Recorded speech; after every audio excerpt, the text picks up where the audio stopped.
11th class बेटा। आज हम नेक्स्ट दो छोटे आर्टिकल्स कर रहे हैं। Principle of conservation of linear momentum, इसकी डेफिनेशन आपने करनी है, बहुत बहुत इम्पॉर्टेंट है और इन फ्यूचर आपके बहुत सारे आर्टिकल्स में ये रिज़ल्ट यूज़ होने वाला है। तो कंजर्वेशन का मतलब क्या है? कंजर्व करना, बचा के रखना या संभाल के रखना लीनियर मोमेंटम।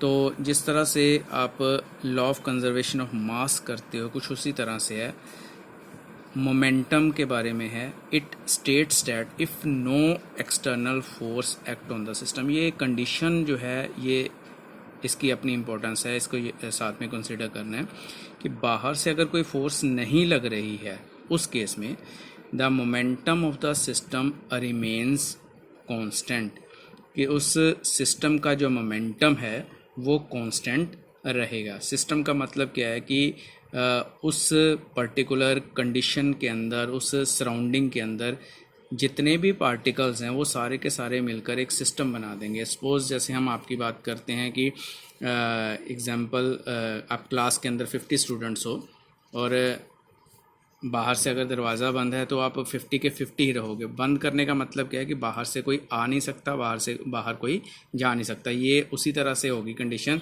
जैसे no external force act on the system. तो ऐसी सिचुएशन में टोटल स्टूडेंट्स जो हैं वो 50 रहेंगे, चाहे उनमें से 40 एक साइड पर बैठे हों, 10 एक साइड पर बैठे हों, तो टोटल 50 हो जाएगा। ऐसा भी हो सकता है उनमें से 20 एक साइड पर हो और 30 एक साइड पर हो। पर उस सभी कंडीशंस में अगर उन स्टूडेंट्स का जो टोटल हम काउंट करेंगे डेट इज़ 50। सिमिलरली यहाँ पर अगर आप एक्सटर्नल फोर्स नहीं लगा रहे हो बाहर से, तो किसी सिस्टम के अंदर जितने भी पार्टिकल हैं, 1 हो सकता है, 2 हो सकता है, 10 भी हो सकते हैं, तो उन सब का जो मोमेंटम है उनको अगर हम सम कर दिया जाए, टोटल कर दिया जाए, ऐड कर दिया जाए, तो उन सब का जो मोमेंटम है वो सेम रहेगा। थोड़ी देर पहले भी, थोड़ी देर बाद भी। अगर टाइम चेंज हो रहा है तो टाइम के साथ उसका मोमेंटम जो है वो चेंज नहीं हो सकता। इतना हो सकता है कि किसी एक पर्टिकुलर पार्टिकल का मोमेंटम दूसरे को शिफ्ट हो जाए, किसी एक का कम हो जाएगा, दूसरे का ज़्यादा हो जाएगा, बट अगर हम सम की बात करेंगे, टोटल की बात करेंगे, डेट विल रिमेन सेम। तो यहाँ पर कुछ एग्जाम्पल की फॉर्म में एक्सप्लेन किया हुआ है। जैसे P1 और P2 दो अलग अलग पार्टिकल्स के मोमेंटम थे, इनका दोनों का जो सम कर दिया, दिस सम इज़ कांस्टेंट। थोड़ी देर बाद क्या हो गया कि हो सकता है कि वो आपस में इंटरेक्ट कर रहे हैं, तो P1 का मोमेंटम चेंज होके P1 डैश हो गया, P2 का मोमेंटम चेंज होके P2 डैश हो गया। ये बढ़ भी सकता है, कम भी हो सकता है। सिंपल सी बात है, एक का बढ़ेगा तो एक का कम होगा। तो इसका जो सम यहाँ पर है, थोड़ी देर बाद इसका जो सम बाद में होगा, ये दोनों आपस में इक्वल रहेंगे। एक का कम, दूसरे का ज़्यादा हो सकता है, but sum will remain same. Momentum को हम m1u1 लिख सकते हैं, m2u2 लिख सकते हैं। ये बाद में क्योंकि मास तो चेंज होता ही नहीं है कभी भी, हम कह देते हैं कि पहले जो वेलोसिटी थी वो u1 थी, बाद में वेलोसिटी चेंज होके v1 हो गई, दूसरे वाले की वेलोसिटी v2 हो गई। तो m1u1 plus m2u2 is equal to m1v1 plus m2v2। तो सिंपल आप यही कह सकते हो कि momentum will remains same before and after any incidence, but उसका जो टोटल मोमेंटम वो सेम रहेगा। इंटरनली एक का मोमेंटम जो है वो चेंज होकर दूसरे में कन्वर्ट हो सकता है। इसको दूसरी फॉर्म में भी इस तरह से लिखा जा सकता है। For a isolated system the initial momentum of a system is equal to final momentum of the system. Isolated system का मतलब क्या होगा कि बाहर से कोई फोर्स नहीं लग रही है, तो ऐसे केस में इनिशियल मोमेंटम का मतलब उन सब का जो पहले मोमेंटम था मिला के टोटल करके, that is equal to final momentum, बाद में उनका टोटल करके जो मोमेंटम होगा उसके बराबर रहेगा। तो ये डेफिनेशन करनी है और इतना सा ही इसमें करना है। ये जो रिलेशन हमने लिखा हुआ है, initial momentum is equal to final momentum, और ये जो रिज़ल्ट है आपके फ्यूचर और कई सारे आर्टिकल्स होंगे जिनमें इसका हम यूज़ करेंगे आगे। इसके बाद एक और इसी तरह से छोटा सा आपके पास आर्टिकल बनेगा, वो कुछ इस तरह से है, इक्विलिब्रियम ऑफ कंकरेंट फोर्सेस।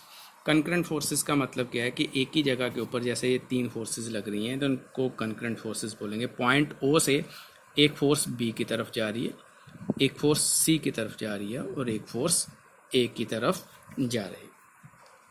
तो ऐसी सिचुएशन में if the number of forces act at the same point they are called concurrent forces.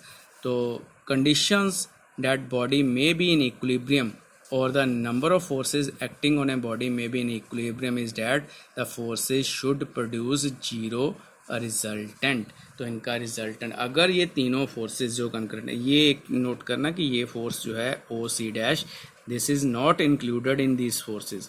तो ये तीन फोर्सेस हैं, ओ से लेकर ए तक, ओ से लेकर बी तक, ओ से लेकर सी तक। ये इक्विलिब्रियम में तभी रहेंगी जब इनका रिजल्टेंट जीरो होगा। इस केस में आप इसको कैसे कर सकते हो, ओ ए और ओ बी इन दोनों का रिजल्टेंट ले लो यूजिंग पैरेललोग्राम लॉ। तो इसका रिजल्टेंट आएगा ओ सी डैश। अगर तो ओ सी डैश और ओ सी आपस में इक्वल अपोजिट यहाँ पे दिख रहे हैं, वैसे ज़रूरी नहीं है कि हर केस में इक्वल अपोजिट हो, इस डायग्राम में बना हुआ है। वैसे थोड़ा सा यहाँ पे लेंथ में फ़र्क है, इसलिए हम इसको इक्विलिब्रियम में नहीं बोल पाएंगे। तो अगर इन दोनों की लेंथ भी सेम हो, ओ सी और ओ सी डैश की, और आपस में एक दूसरे के साथ अपोजिट डायरेक्शन में हो, then only the system will be in equilibrium. इसके साथ ही एक बेटा लैमीज थ्योरम आती है, वो भी बड़ी इंपॉर्टेंट है, इसी इक्विलिब्रियम वाले केस में ही है। अगर तो ये तीन फोर्सेस आपस में इक्विलिब्रियम पे है, it states that three forces act on a system are in equilibrium if each force is proportional to the sine of the angle between their other two forces। तो इसका मतलब क्या हो गया, साइन अगर आप यहाँ पर फोर्स F1 और उसके इस साइड पर एंगल सपोज कर लेते हो कि ये एंगल अल्फा है, अदर टू फोर्सेस की बात कर रहा हूँ, F1 के अलावा जो बाकी दो फोर्सेस हैं उनके बीच का एंगल अल्फा है। F2 की बात करें तो F1 और F3 के बीच में एंगल बीटा है, और अगर F3 की बात करें तो 1 और 2 के बीच में एंगल गामा है। ऐसी सिचुएशन में according to the Lami's theorem F1 divide by sine of alpha, यहाँ पे लिखा हुआ है sine of the angle between the other two forces.